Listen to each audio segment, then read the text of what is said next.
The curse had existed for 300 years, and the magic was cruel in its specificity.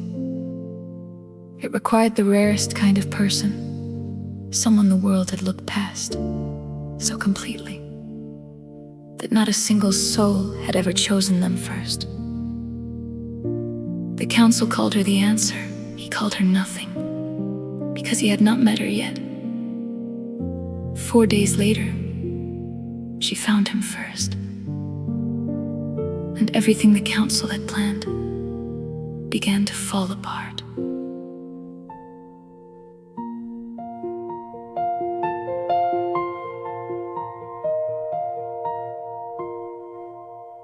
300 years of carrying what no king should bear alone, a curse that grew like winter in the marrow of his throne. The council found the answer in a village far from stone, a woman no one chose first, who had learned to be her own. They said, bring her to the palace, said the magic needs her grace, said a woman never chosen is the price to end this place. He took the road in silence, told himself it was his duty, told himself she was a mission, not prepared to find her beauty.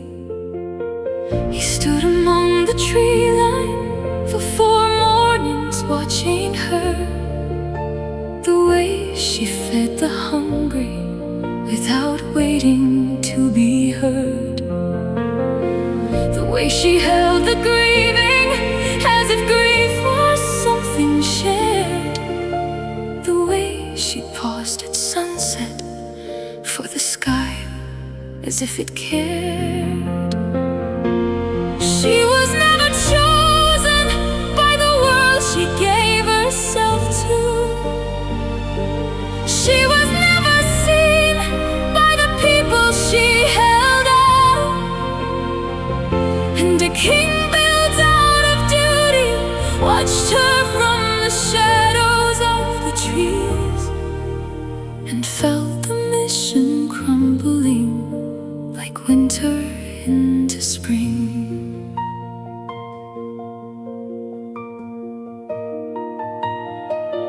On the 4th morning, she appeared beside him at the tree, said, you have been standing here 4 days. Are you lost or hiding from something? He had no prepared answer for a woman this direct.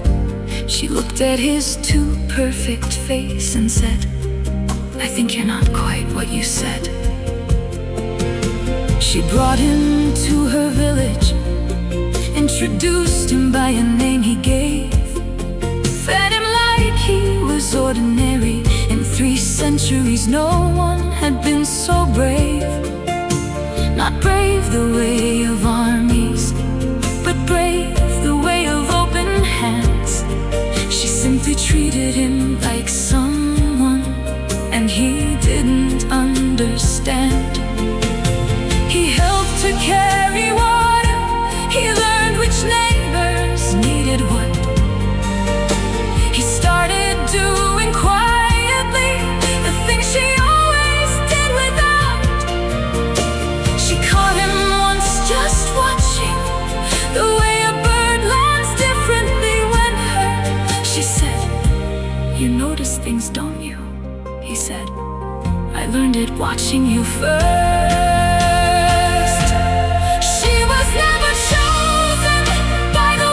She gave herself to.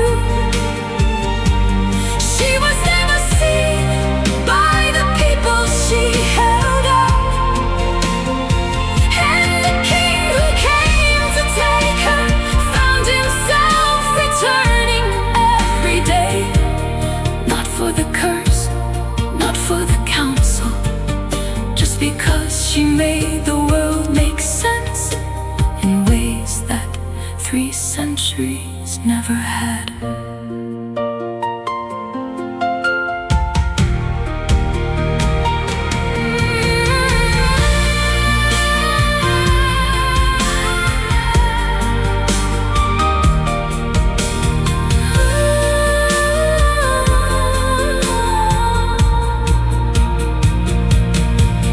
The last evening before he planned to tell her, they sat at the spot she kept each night. She said she came here to remind herself the world was large beyond her sight. She said a life that feels small doesn't mean that you are small. He sat beside her watching the same sky and felt the mission start to fall. He looked at her and looked at everything the council sent him for, and understood that bringing her would be the cruelest thing he'd ever done before. Not cruel the way of conquest, but cruel the way of using someone's grace against the very thing that made her beautiful. The way she gave without a saving place. He told himself he'd tell her in the morning, clean and clear. He told himself the kingdom had to come before what happened here. He told himself 1,000 things that kings who have a duty tell. But sitting there beside her at the tree line, he already knew he'd fallen.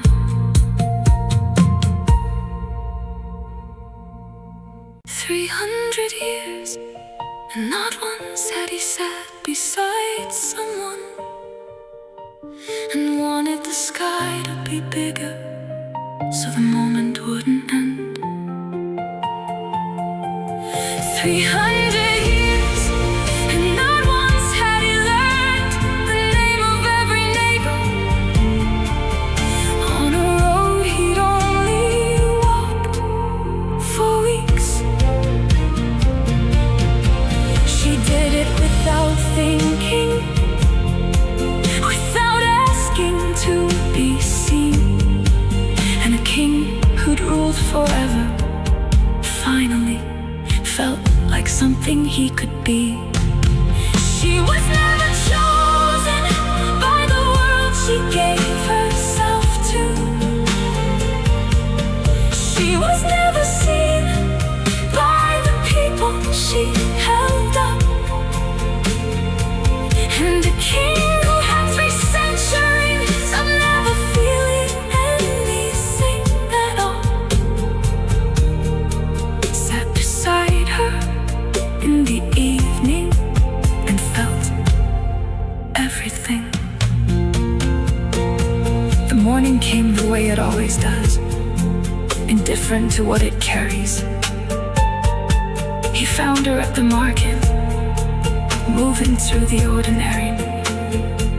He said her name, she turned, and everything he'd prepared dissolved the moment she looked at him with eyes that somehow cared.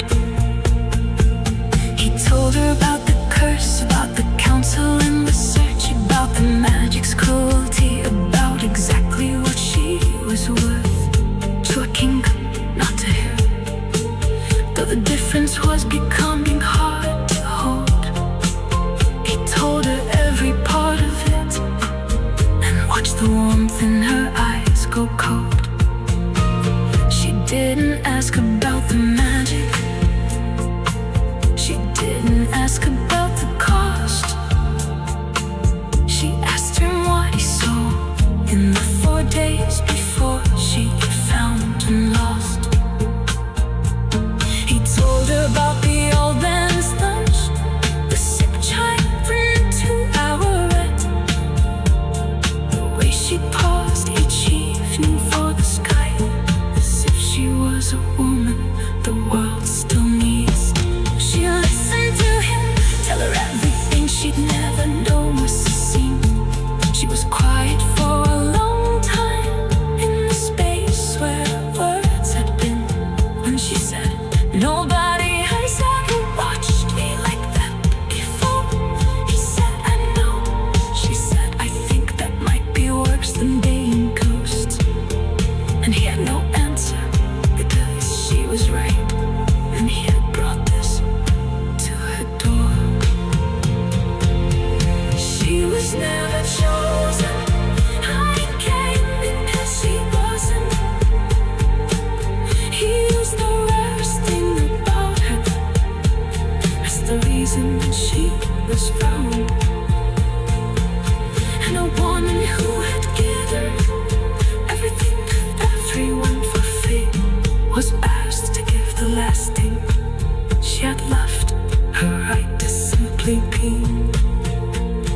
She told him, go.